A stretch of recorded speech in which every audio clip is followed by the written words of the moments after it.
সকলের সাথে সমাজের মাঝে এমনি অকপট আছে। ওয়াকফের সম্পত্তি লাল ঝান্ডা রক্ষা করবে, আছেন সাথে আপনারা? ওবিসির যা সমস্যা তার সুস্থ সমাধান করবে লাল ঝান্ডার পার্টি, আর তার জন্য হরিশ্চন্দ্রপুরের সবকটা বুথে লাল ঝান্ডা নিয়ে কোমর বেঁধে দাঁড়াতে পারবেন? দাঁড়াতে? किसी माई का लाल का हिम्मत नहीं है इससे बाद वाला दिन लाल झंडा खोलकर कहीं भी फेंकने का। পশ্চিমবঙ্গের রাজনীতিতে এখন ঘটনার ঘনঘটা। মুখ্যমন্ত্রী মমতা বন্দ্যোপাধ্যায় জেলা সফর করছেন, বিভিন্ন প্রকল্পের ঘোষণা করছেন, আবার বিরোধী দলনেতাও একাধিক সভা করছেন, মিছিল করছেন।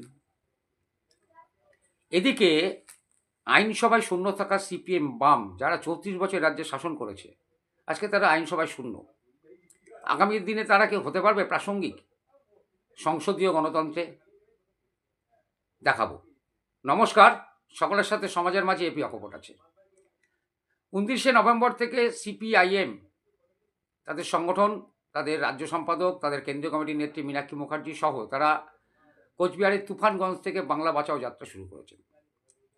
গতকাল তারা নদিয়ার নবদ্বীপে সভা করলেন, তার আগে করিমপুর হয়ে নদিয়ায় ঢুকেছেন, মুর্শিদাবাদেও অনেকগুলো প্রোগ্রাম করেছেন। কিন্তু এর ফল কি আগামী নির্বাচনে মানুষ বা সিপিএম কোনো ফল লাভ করতে পারবে, নাকি এই মুহূর্তে সারা দেশে যে রাজনৈতিক ট্র্যাডিশন চলছে, গিভ অ্যান্ড টেক পলিসি বা অনুদান পেয়ে ভোট, মানি পাওয়ার এবং মাসেল পাওয়ারের ভোট, তাকে ওভারকাম করে সিপিএম নেত্রী যে কথাগুলো সাংবাদিকদের সামনে বললেন সেটা তুলে ধরব। আর জনগণের এটা দেখা যাবে যে আগামী বিধানসভা নির্বাচনে এর কোনো প্রভাব, এর কোনো প্রক্রিয়ায় সিপিএম আবার রাজ্যে শুধু পথের আন্দোলনে থাকলো না, আইনসভায় তাদের সদস্য নিতে পারলেন। দেখাবো এবং আগামীতেও আমরা দেখতে পাবো। দেখতে থাকুন সকলের সাথে সমাজের মাঝে। সাংবাদিকদের সামনে সাংবাদিকদের প্রশ্নের উত্তরে মীনাক্ষী মুখার্জি যে কথাগুলো বললেন সেটাই আপনাদের সামনে তুলে ধরছি। দেখতে থাকুন এপি অকপট নিউজ। আপনি ফর্ম ফিল আপ করেছেন? তাহলে এসআর তো হলো, তাহলে আর কি হবে? বাকি কি রইল? হ্যাঁ, এসআর করতে গিয়ে পশ্চিমবঙ্গে প্রচুর উদ্বিগ্নতা তৈরি হলো, আতঙ্ক তৈরি হলো। মানুষের নাম এখানে থাকবে কিনা সেটা সমস্যাই হলো। আর একটা জিনিস হলো যে মালদা, নদিয়া, মুর্শিদাবাদে নদী ভাঙনে যাদের প্রত্যেকটা দিন, প্রত্যেকটা বছর নিজেদের ঘর বাড়ি উজাড় হয়ে যায়, গোটা উত্তরের জেলাগুলোতে প্রাকৃতিক বিপর্যয়ে যাদের সর্বস্ব চলে গেল, এটা এক্সরে রিপোর্টের মতন সামনে এলো, তারা তাদের কোনো নথিপত্র আগামী দিনে জমা দিতে পারবেন কিনা, এটা একটা আশঙ্কা রইল। লাল ঝান্ডা তাদের জন্য বলছে, সিপিআইএম পার্টি তাদের জন্য বলছে, তাদের জন্য হিয়ারিং, সহায়তা এই সবটা করে নিয়ে কোনো বৈধ ভোটারের নাম আমরা বাদ দিতে দেব না। যদি আজকে মুখ্যমন্ত্রী কৃষ্ণনগরে আসলো, কৃষ্ণনগর পৌরসভায় নিজেদের বিশেষজ্ঞদের জন্য প্রশাসক বসবে, সেখানকার নাগরিক পরিষেবা নিয়ে কি বলবেন? একটা ফেল মুখ্যমন্ত্রী, একটা ফেল প্রশাসন, একটা অপদার্থ সরকার চলছে, তাদের কাছে আর এর থেকে বেশি কিছু আশা করা যায়? আপনাদেরকে প্রশ্ন করছি, উনি তো এলেন, নদিয়া এলেন, তামান্নার খুনিদের নিয়ে একটা লাইন বলেছেন? আজকে বলেননি তো?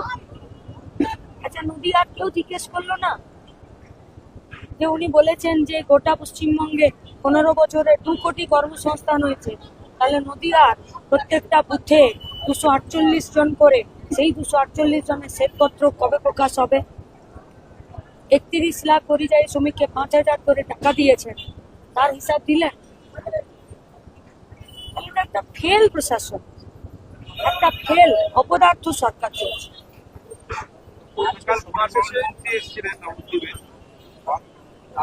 আপনাদের এই বাংলা বাঁচাও অভিযান কেউ বলেছেন আগে সিপিএম নিজেদের বাঁচান, তারপর বাংলা বাঁচান, আপনি কি বলছেন? সিপিএম বেঁচে আছে না মরে আছে তো পিডিওর ব্যালট পেপার চিবিয়ে খাওয়াতেই প্রমাণ।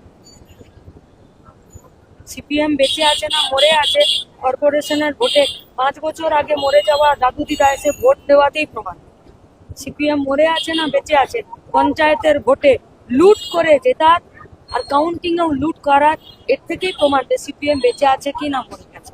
পরিবহন মন্ত্রীকে বলবেন যে সিপিএম বেঁচে আছে কিনা মরে আছে সেটা আপনাকে দেখার দরকার নেই, টোটো চালকগুলো মরবে না বাঁচবে এটা দেখুন। দুর্নীতি করে 18-20 হাজার টাকা নিচ্ছেন, কবে আপনার টনক নড়বে? মুখ্যমন্ত্রী সভার শেষে দেখা গেল তার দলের তৃণমূল মহিলা কর্মী তাদের 3 জনা শোনাচ্ছেন সেই সভা থেকে চলে গেল। আমাদের সভা থেকে কারো কিছু চুরি হয়। মুখ্যমন্ত্রী আজকেও দাবি করেছেন নদিয়াতে ITI কলেজ থেকে শিক্ষা প্রদান করিয়েছে এবং কর্মসংস্থানের বিষয় শ্বেতপত্র জারি করতে বলুন, উপরে উপরে গোল গোল কথা বহু হয়েছে, অ্যাকাউন্টেবল একটা কোনো আমাদের তথ্য চাই, প্রমাণ চাই।